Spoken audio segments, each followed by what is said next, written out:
why would you buy equity in an early stage company? And if you were going to buy equity in an early stage company, how do you even figure that out? And so I've gone through this really, really simple basis, but these are the things that I think are important to think about, number one. And then number two, it's like, what do I actually think? So what are the 10 most important questions to ask yourself when looking at an early stage equity investment? Number one, who are the founders and what is their track record? It cannot be overemphasized how important it is that you're investing in a person. And, you think of investing, you think of like an Excel spreadsheet and numbers. It's like, this is not about numbers. This is about people and what they can create from scratch. So what you're putting your money into is the ability for a team to use their varying array of expertise to develop something that grows, people like and pay for. Now, a couple of obvious things with this, like, are they relevant to the industry? Have they built and sold a company before? And can they get other talented people to come and join the team? Some of my specific thoughts, I've already touched on this, that nothing is more important than the team at this stage.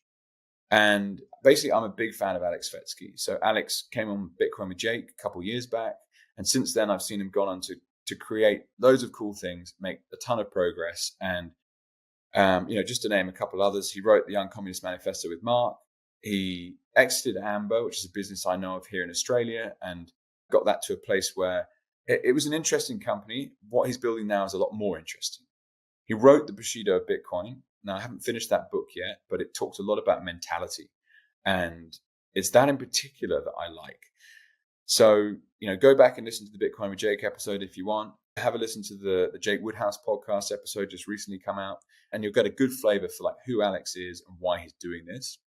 And it's really, he is the key driver here. So if I didn't have faith in him, I wouldn't be putting any money into this business. On the flip side of that, it's like, if I have extreme faith in him, it's like, well, why wouldn't you? I've said here, I'm interested to bet on building on a Bitcoin standard and pumped to put into practice their philosophy to create huge value. You go through the Bushido of Bitcoin, and it's about strength, valor, integrity. And it's a fascinating read because it really gets you thinking about the mindset of the people that Bitcoin is enabling. A small thing being, Alex reached out to me to come on the podcast, and I got peppered by as many different channels he could think of that he knew of me on. So I think it was an email, a Telegram, and on Twitter. And I'm like, what a legend. Like, think how powerfully he will hunt down potential customers, potential clients, potential investors on behalf of his company. When you get that kind of aptitude, it's really cool. And I just love that kind of hustle. So, and the final point here is that I've seen some of his writings over the years, which are almost like just like an angry young man. And in some ways, like, amazing effort for actually vocalizing that. And it's something that I too have felt at times.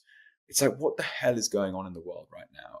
But what I see now is a maturity that wasn't there before. And that I think is really cool. Combined with the fact he's built himself a digital audience that really like what he's doing. It's like, this is the kind of person that really could pull off something extraordinary. And that's what, startup investing is. It's extraordinary. Like, most of these businesses fail. But how do you reduce that risk? Well, one, betting on a good team. And we'll go through the rest of this, but building on a Bitcoin standard as well. Like, these startups are going to have Bitcoin in the balance sheet. Like, big difference.